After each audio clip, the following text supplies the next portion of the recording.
Normally when I'm behind a mic, I am either playing music or singing. I'm not going to give you guys any music to suffer through today, but I do want to just sort of open with a line from an Australian artist. There's a song called "There's No Such Thing as Waste." The second line is, "It's just stuff that's out of place," and I think that that's kind of a good way to start our final panel session today. I want to bring Dominic Murphy, Stephen Todd, and Ragini Prasad up to the stage. We practiced that beforehand, and I still missed it, so come on up, guys. And a bit of a round of applause. We have a few slides, I think. Are they in there, Karin? Yeah, just great. Our panelists have a sort of a diverse background on bioenergy, and I want to just frame this as a discussion today rather than individual sort of presentations. And if there's folks in the audience who want to jump in and ask questions along the way, please do so, but we'll have some designated Q&A time at the end as well. We've talked a lot about bioenergy today in different sessions, in different panels. I just want to bring this up to give us all an idea of some of the types of feedstocks that we might be talking about when we're discussing bioenergy. So we have, crop residues, we've got oil crops, production waste and bin waste from municipal sources as well. And it obviously takes a form of solids and, gases and pretty much everything else. And then some of the uses that we have for that bioenergy rather, burning in fuels. But I guess I wanted to start out with a quick primer on, when you guys think about bioenergy, what comes to mind first and foremost? Is it just waste? Is it, feedstock specifically for bioenergy? What are we talking about when we talk about bioenergy? Jump in. I would just say, when I think of bioenergy, I think about biomass to energy, any biomass that's suitable, and I'd probably make the distinction, which I think the lines have been blurred a lot today. I think Glenn made some great points around the distinction of what energy is, and energy and electricity are used sort of synonymously, but they're not. There's electricity, but then there's energy in other forms. So, transport energy, heat is something that which often isn't often discussed. So, bioenergy is really applicable for heat. Great. Yeah, just speaking to Dom's point, I think bioenergy, I guess, supplies a spectrum of energy. So when we've been talking about, is that on? Can we get that one on, or should we just share mics? Yeah, we'll make that live one. okay. Sorry about that. Just speaking to Dom's point, I think, the fact that we're talking about a spectrum of energy is one of the things that's really important about bioenergy. And to David's point, for me, bioenergy is really more about the circular economy. I feel like it's a win-win under a number of different scenarios. I raised the point about waste issues, so with regards to solar, and I think, bioenergy provides a really neat solution because it's actually addressing a waste problem. I think it also supports energy resilience within Australia using organic biomass that's generated within Australia and potentially the opportunity to regenerate soils. So there is a number of win-wins associated with that, and there's obviously some barriers to it as well that we'll discuss probably a little bit further along. You hear me all right? We use bioenergy a lot in Northern Ireland, as you can hear. That's where we come from originally. But bioenergy is anything to do with material that you've grown, waste material. It's a very natural part of our farming in Northern Ireland, so I'm hoping to bring that to Australia. Right. And so we've got different backgrounds, I suppose. All of you are involved in farming in some way. Do you want to talk a little bit about what it is you do day to day and how bioenergy plays into some of the day-to-day stuff that you guys would be involved with? I'm actually the odd one out here because I'm a project developer. So I'm right at the pointy end of dealing with farmers. We approach farmers and build collaborative projects, whether it's growing biomass or whether it's working with their waste. So our experience is very much around creating farm resilience, looking at the carbon footprint of the entire farm, and looking at the international markets that those farmers are now going to have to deal in, and say, is bioenergy actually part of that roadmap towards them reducing their footprint? Okay, so I'm with Meredith Dairy down in Victoria. We have a farming operation and of multiple farms supplying a central factory, and we use bioenergy sort of in two main technologies. One is for a boiler, so actually burning woody biomass to create heat. I can probably go into a bit more about why that's necessary. It's to do with sort of the temperature and the volume required. There are great technologies like heat pumps or sort of domestic scale hot water, but for what we're doing, really the only other alternative is LPG. So that's one technology, and then the other one is a combined heat and power unit. So we create a syngas or a wood gas from... The Victorian Bioenergy Network is really, I guess, a little bit of a sister body to Bioenergy Australia. So what we're really trying to do is set up an ecosystem that's investment friendly for bioenergy. Bioenergy traverses a number of different silos from transportation, agriculture, energy, water. So what we're really trying to do is, break down some of those silos to have a conversation and develop unified strategy with a Victorian focus that supports the development of bioenergy in Victoria. Can we just test those mics and see? Are just the one working right now, or are they any of the others? Can we get any of the mics working? Hello? Just 1, 2. Hello? 1, 2. Two mics. Okay. Hello? A Hello? little bit of sharing. That one all right? I want to move to a little bit about sort of Australia's unique position in this space. I think often we hear about a lot of leading innovation happening, and it's pretty rare that I think we hear about Australia leading the way in a lot of innovation, isn't it? What are some of the things that we have in Australia that gives us an advantage? Ross mentioned today that it's cheaper for us potentially to decarbonize our food networks and some of our agricultural supply chains. But what are some of the things that don't work as well here or do work well here? Looking at distance and the issue that we live in a large country with not that many people and very large agricultural properties. How do some of these things play into potential advantages for us, our ability to be first movers as a country? Your big advantage here is you've got lots of space. You've got really innovative, hardcore farmers who are prepared to look at things. The challenge, I would say, is that a lot of the biodigesters that we've worked on in the UK, the animals are kept indoors over winter, so you've got very highly concentrated slurry pits underneath those animals. You have a lot of pasture-based farming in Australia, so getting access to lots of lagoons that are full of calories is a bit more challenging. You do have lots of marginal land.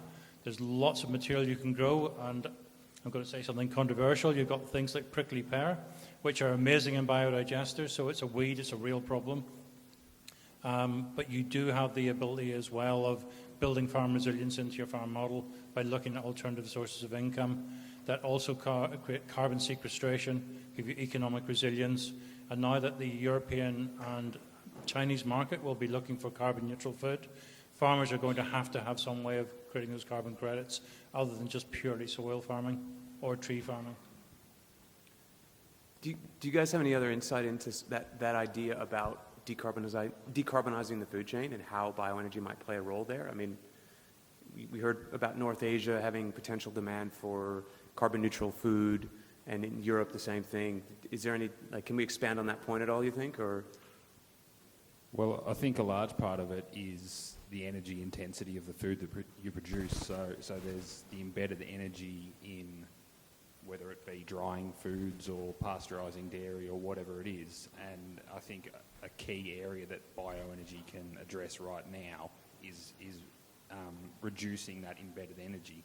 So I think there's huge potential there because we're just so far behind. There's essentially no real bioenergy at a comparable to sort of international standards. So yeah, there's huge potential to decarbonise.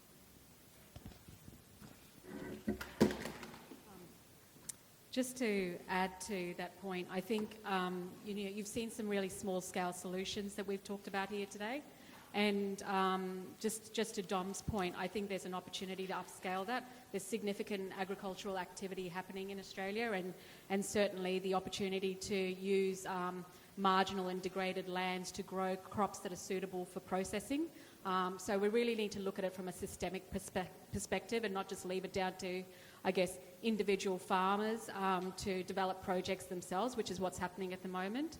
And based on what Simon previously shared, we really don't want to miss the boat in terms of, growing crops here that end up overseas, where we're paying a premium to then purchase the biofuels back in Australia. There is an opportunity to create a market over here, and also to develop the infrastructure over here to be able to do it. So I personally see that the next 2 to 5 years has been a really critical time to develop this in Australia, and I guess part of our job at the Victorian Bioenergy Network is to advocate for that with government support. When biofuels are burnt, there's still a carbon residue in the atmosphere. Yes, absolutely. So, yeah, absolutely. Can I just add to the point? So I think it's really easiest for us to talk about the potential of what we could grow, and these new industries and marginal land and all that, and that's great potential. But keep in mind that there is already these wasted residues. So to give an idea, we would go through maybe 700 tonnes per year, and that gives us all of our heat and about 70% of our electricity demand. Last year there was a farmer who spoke about just some farmers around his region lighting up 200,000 tonnes in one afternoon. So this is, the fact that we don't have these industries that support bioenergy means that we're wasting it. That's just the truth. That's what happens now.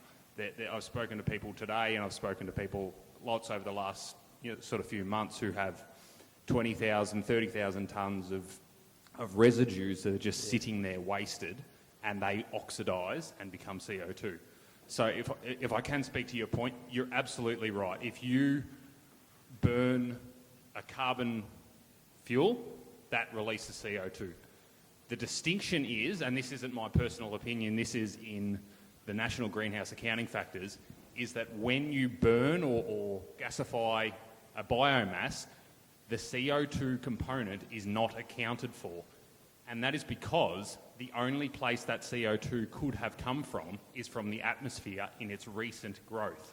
The difference between that and fossilised carbon fuel is fossilised fuel is you're reintroducing million-year-old carbon back into the atmosphere. So yes, it releases CO2, but it's a more complex discussion about the sustainability of the entire fuel system. So as farmers, we're growing crops. Straw residues exist.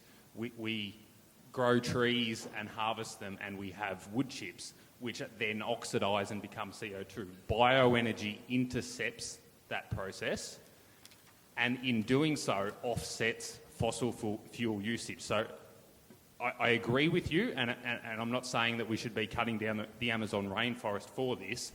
I'm saying when there are residues that are in existence, or fuels, bioenergy has a place, and it has a place that is currently financially viable, and I can vouch for that because it's very viable for us. Dominic, you mentioned that a bunch of farmers came together and produced a whole lot of, off-take product potentially in one day. I kind of want to, one of the themes I've felt come out of this conference a lot today, and something I've heard at previous conferences, is collaboration and working together and bringing different groups or, different groups of individuals and communities together to try and solve these problems and elicit multiple co-benefits.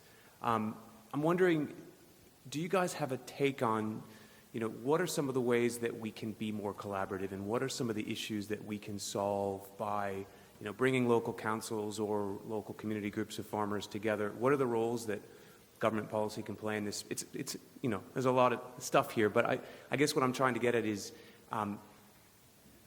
what do you guys see the opportunities for collaboration around bioenergy to be more effective with multiple types of feedstocks and multiple types of farming, and is that? Quickly say it. I think I've spoken a bit, so then I'll hand over.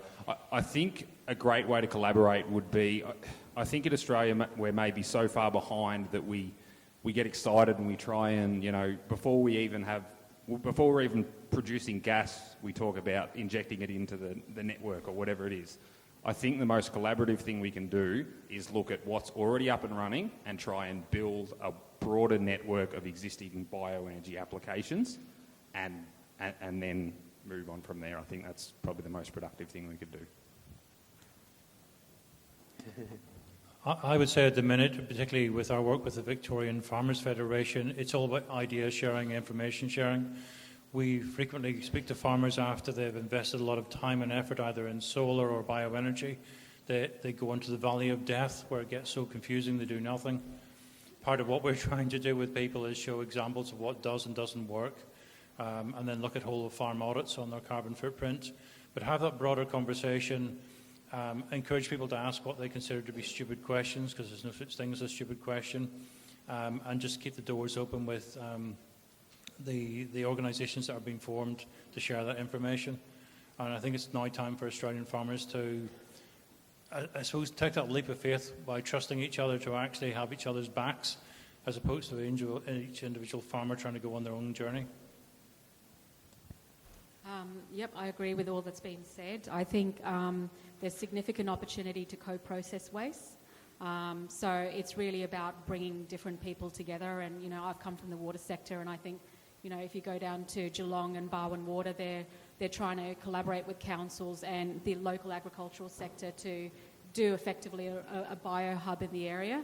And I think there's significant potential for these types of bio-hubs across the country, but what it requires is someone to actually capture some of the information to find out where the sweet spots are. And I think the challenge for us is who's the holder of that at the moment. There isn't anyone at the moment, so part of what we're trying to do at the VBN is to, like I said, break down those silos and to have that more strategic thinking, because, we can get excited about single projects, and we heard Chris in the previous panel discussion around farm bioenergy, and he was saying that, it's taken him 5 years so far, and he's probably still got a few more years to go before he actually gets a unit up and running. So what does support to the sector look like? I think there needs to be a bigger conversation around that.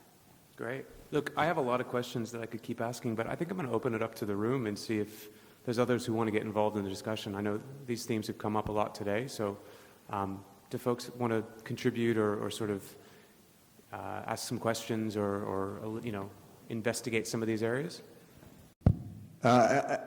Alistair Rogers, voice projection, sorry. Alistair Rogers, a property valuer based in Dubbo. Dominic, question to you. What is the biomass that you burn?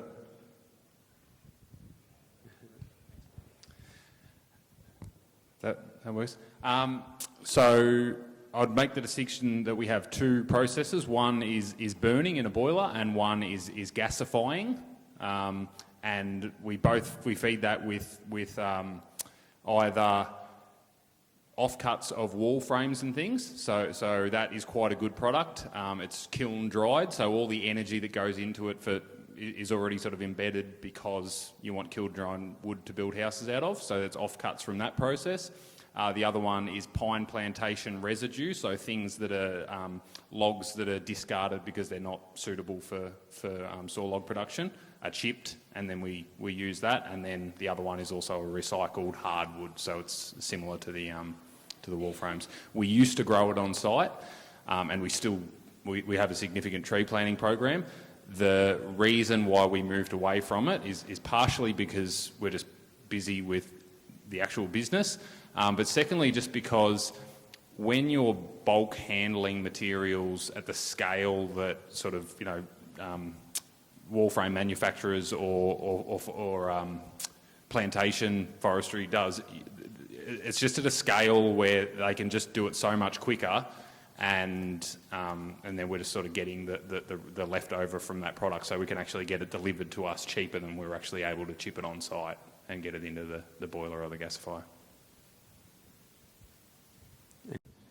probably comes back to the collaboration piece, but what's the panelists' feelings around, we heard Ross talk about having regional hubs for industrial process as well as generation, but what role do you see the bioenergy piece playing in the theoretical that Ross brought out to us this morning, i.e. whether it be urea production or just basically any secondary process, really?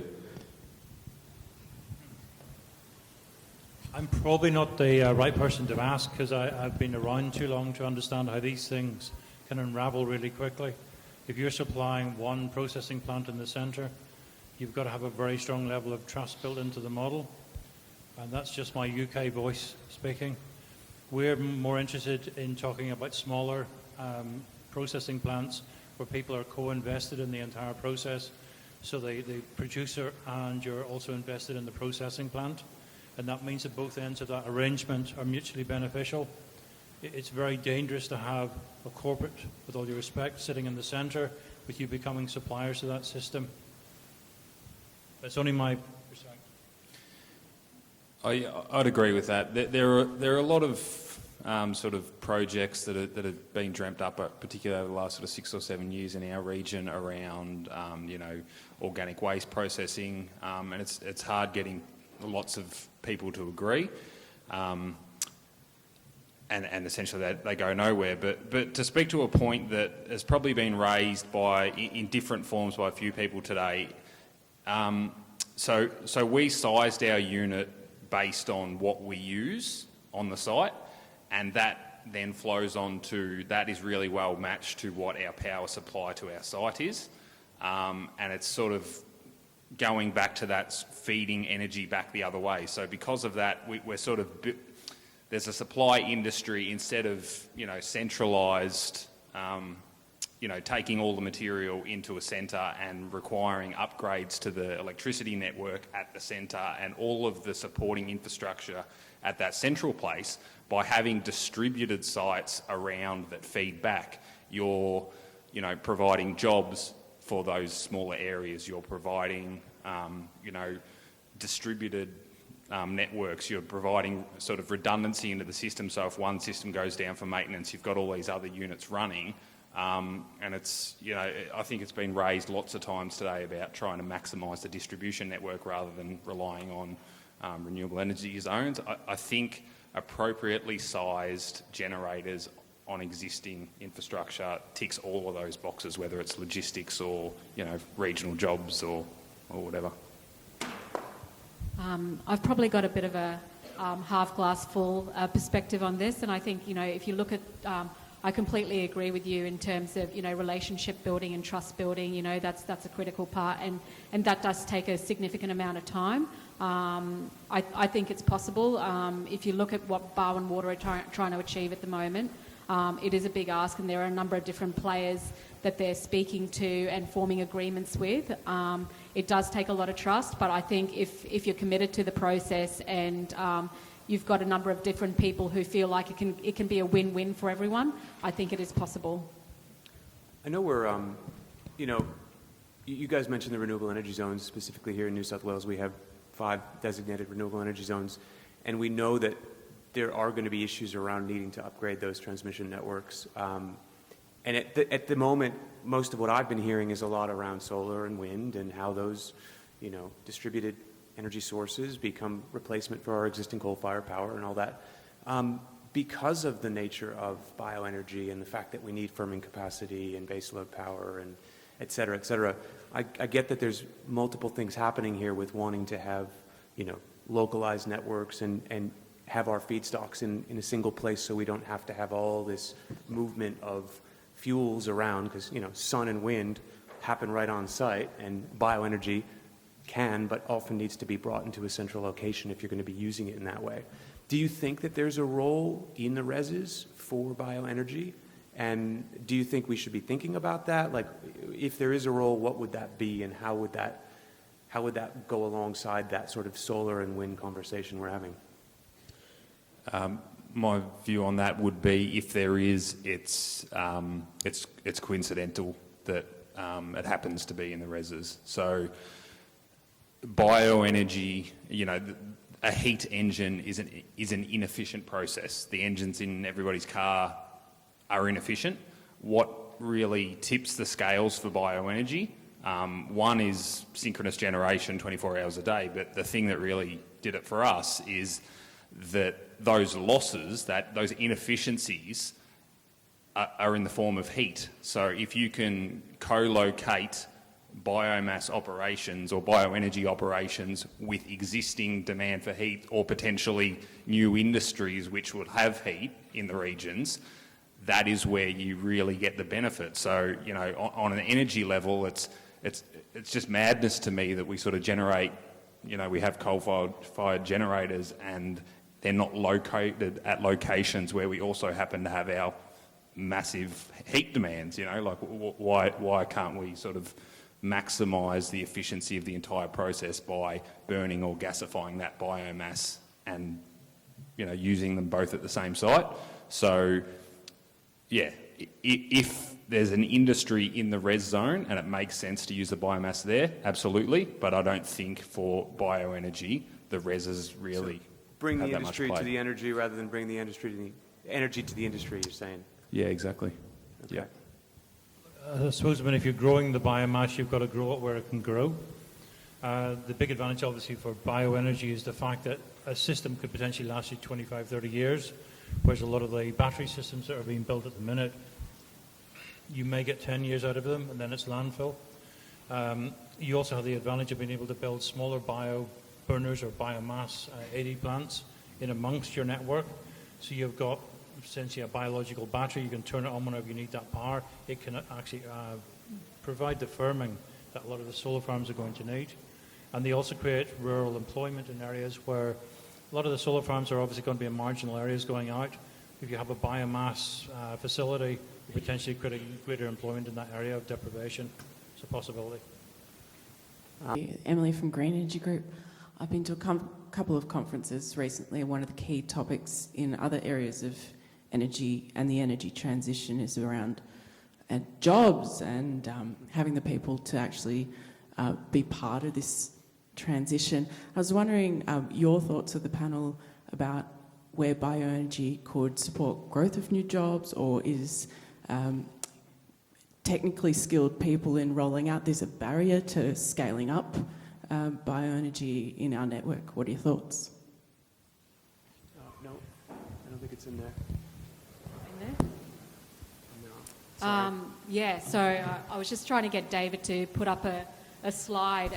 This was some information that came out of Germany that showed that economic stimulus that comes out of bioenergy is probably, they were saying from bioenergy, biomass production to generate biofuels is around 30 to 40%, whereas solar is, about 5%. So it does provide significant, economic stimulus to an area. And as Stephen was saying, these plants operate, can go for 30 to 40 years. So you do need the staff to operate them. You need the systems to gather the feedstock, the supply chains, the local supply chain. So there's significant economic activity that happens around any particular plant, and it's something that really needs to be looked at. I don't have, and I think this is one of the challenges that we have. We don't have Australian data around this, but we really need to capture the information to build the story. I can add one number to that, which is that 2021 bioenergy roadmap that was released for Australia, which essentially has a target of about 26,000 jobs by sometime in the mid-2030s, all relating to bioenergy. Now, that's a pretty vague number. Take it for what you will. But it's also a pretty big number compared to what we're seeing. I think if you combine all the other renewable energy industries, CEC had a target of somewhere around, I think it was 28,000 total jobs. But maybe if Anna's still around, you can correct me on that one. I don't remember, but it felt like a pretty big number relative to some of those other industries, as you were saying. So I'm going to give you guys an opportunity that nobody else had today, which is did you hear anything during the day that you might want to clarify or rebut or sort of, since we're the last panel, we get to be the ones to have that last, Wow, great. I mean, no pressure or anything like that, but, if you feel like it. I might quickly just answer the question around the jobs. So to give you an idea, we'd probably have 6-7 people doing maintenance at the factory just for the operation. And with the boiler and the combined heat and power unit, we would have the equivalent of probably one full-time person doing sort of maintenance, managing loading ships and everything, including those costs. So all of those costs are included in the sort of cost of per kilowatt hour, what it costs us to generate. And so one, it's made a job. There's ongoing wood chip supply, which is a job external to us, but it's still extra work. And even with those costs, we're talking, like our payback on that system's 4 years. So there's certainly ongoing jobs for that. As far as a rebuttal, I would only say one thing, and I know people are saying Glenn said this, but I think Glenn made some really good points around the distinction of energy and heat. I would say one great thing about bioenergy is it is a way. Lithium batteries are great, and that is probably the way that you can store electrical energy as electrons. Bioenergy is a great way to store energy immediately prior to being burnt in a reciprocating engine or something. So in real time can be changed 24 hours a day straight into electricity. So it is a battery in some sort of way. I'll just add that in. I would just also like to thank Karen for organising this conference. The conversations over lunch have been fantastic. The main takeaway is that there's incredible interest in the agricultural sector. Australia has a once-in-a-lifetime chance of regaining its own power, no pun intended. You're importing a lot of fossil fuel-based fertilisers from abroad. With bioenergy, you can potentially start making that yourselves. You can create a distributed energy network that you're in control of. There's a real opportunity for farmers now to be part of that conversation, so they're actually actively participating in how much they're paying for stuff, what their carbon footprint is, and I think now is the moment to grasp it. I'm probably a bit biased, obviously. I'd certainly like to see a bigger conversation around bioenergy. I think, it fits in nicely with some of the other technologies that we're talking about. One of the other things that I think about personally is global supply chains. Most of our solar panels do come out of China. So we're in a fairly uncertain geopolitical landscape at the moment. So we certainly want to develop some resilience from an energy perspective locally. And that's something that, that I think about. And I think bioenergy provides that opportunity. Maybe we can close on a slightly hopeful note as well. Do you guys have anything that you've heard today, or maybe even just in the past 6 months in 2023, that you're really excited about, or something that you feel like is going to be a great opportunity that you're really looking forward to? Like what's getting you out of bed in the morning and really getting you eager to be participating in this space? Maybe building a little bit on some of the comments you made just there, Stephen, and Ragini as well. I would say that I was really happy to hear people talk about energy efficiency today. It's something that really gets missed, and it's just not, it's not that exciting. But, I'd be surprised if most sites couldn't save 15, 20% just straight off the bat by changing set points or insulating or doing whatever. So I think, the fact that it was being raised by so many people as their first step, I can't remember who raised it first, but I was excited about that. With our work, we do a lot of conversation with school kids between sort of 8 and 12 years old. And to be honest, they're the ones who really give us hope. They're really thinking about machine learning, artificial intelligence, how to read the landscape wellness using remote sensing. So you've got a generation of people now coming and they're really pushing how to create a really strong, resilient future for Australia. And the fact that so many people in this room have driven a long distance to be here, the fact that so many people have turned up during a working week, there's a real sense of optimism in that Australian farmers really want solutions, and they're looking for what's next, how do you make it happen, and the fact that so many school kids are excited by the technology that will link all this together.